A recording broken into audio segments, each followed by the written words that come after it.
यही रोक दिया गया है, ऐसे करते करते मुझे लाते हुए चलो। मीडिया के माध्यम से परिवार पार्टी, मम्मी बेटा, जीजी जिया जी की पार्टी, 60 साल के होने वाले युवराज राहुल गांधी जी की पार्टी, इनके कान तक इन माताओं की आवाज पहुंच चुकी है।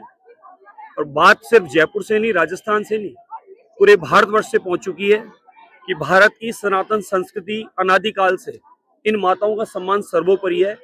इस सम्मान को बढ़ाया आदरणीय मोदी जी ने। यहाँ पर देवताओं की पूजा बाद में होती है, पहले माताओं की पूजा होती है। कुलदेवी के रूप में, घर में छोटी छोटी बच्चियों के रूप में, शक्ति के रूप में इन माताओं का वंदन होता आ रहा है। जिस कार्य को आदरणीय प्रधानमंत्री नरेंद्र मोदी जी ने बढ़ाया, तो 2014 से अनगिनत फैसले लिए कि माताओं का सम्मान कैसे और बढ़े, माताएं घर तक सीमित न रहे। ये माताएं हर क्षेत्र में, हर वर्ग में पुरुष की बराबरी या पुरुषों से आगे निकले, इसके लिए मोदी जी ने सोचा और काम किया। भले वो शौचालय की बात हो या अनगिनत ऐसे फैसले हो जिसके बारे में कभी आपने मैंने भी नहीं सोचा था। उसी क्रम में आदरणीय प्रधानमंत्री नरेंद्र मोदी जी ने ऐतिहासिक फैसला लिया और माताओं के सम्मान के लिए घर से, जब घर की फाइनेंस मिनिस्टर माता है और घर और समाज और रिश्तेदारी पूरा माताएं देखती है, और हर क्षेत्र में इस समय माताएं अग्रणी हैं। आप यहाँ भी देखेंगे बड़ी संख्या में मेरी माताएं बहनें पुलिस बल के रूप में उपस्थित है, कोई अधिकारी हैं, कोई क्या है। आज माताओं को सम्मान, सुनिए गोविंद सिंह जी, वो सम्मान नहीं जानते माताओं का। माताओं के सम्मान बढ़ाने के लिए आदरणीय प्रधानमंत्री नरेंद्र मोदी जी ने ऐतिहासिक बिल लाए।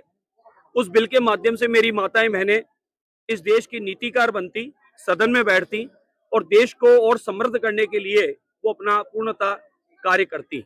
उस क्षमता का उपयोग माताएं लेती, लेकिन कांग्रेस सनातन के, संस्कृति के, परंपराओं के, माताओं के, बहनों के, बेटियों के विरोधी है और लगातार सनातन विरोधी, क्योंकि सनातन में माताओं का सम्मान ऊपर है, तो ये सनातन विरोधी हैं। तो इन्होंने ये तय किया भाई सनातन में माताओं का सम्मान है और ये सनातन का सम्मान आगे बढ़ा रहे हैं, तो सदन में भी इनको रोको, नहीं तो ये माताएं बहनें वहां नीतिकार बन जाएगी, देश की धर्म और संस्कृति की बात आगे बढ़ाएंगी और देश को समृद्ध करने के लिए मेरी माताएं काम करेगी, जिसको रोकने का काम कांग्रेस ने किया है। अब ये देखिए, ये लाखों जो माताएं दिख रही है आपको, पूरे देश में करोड़ों माताएं, देश की आधी आबादी, ये कांग्रेस के कान के तक ये बात पहुंचा रही है कि तुम मातृशक्ति के विरोधी हो, न कि बीजेपी का विरोध है, ये माताओं का विरोध है। तो माताओं का जो विरोध किया है, तो आने वाले सभी चुनावों में इनका बहिष्कार किया जाएगा और इन माताओं बहनों ने, बेटियों ने तय कर लिया है कि आने वाले समय में कांग्रेस को इस देश से मुक्त कर देंगे। गोविंद सिंह डोटासरा का एक बयान आया है कल, जिसमें कह रहे हैं वो भी सुनने लायक नहीं है। बीजेपी का अगर इतनी महिला समर्थन है तो दिया कुमारी को सीएम क्यों नहीं बनाया गया? दिया कुमारी डिप्टी सीएम है, क्या बात करते हो भाई साहब, उनकी याददाश्त कम है क्या?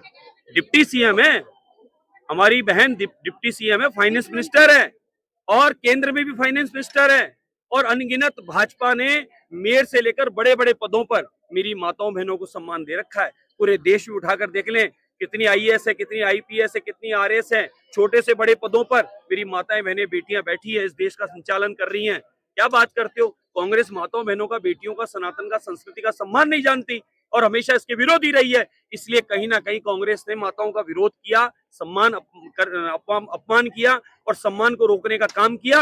आने वाले समय में कांग्रेस को इसका भुगतना पड़ेगा।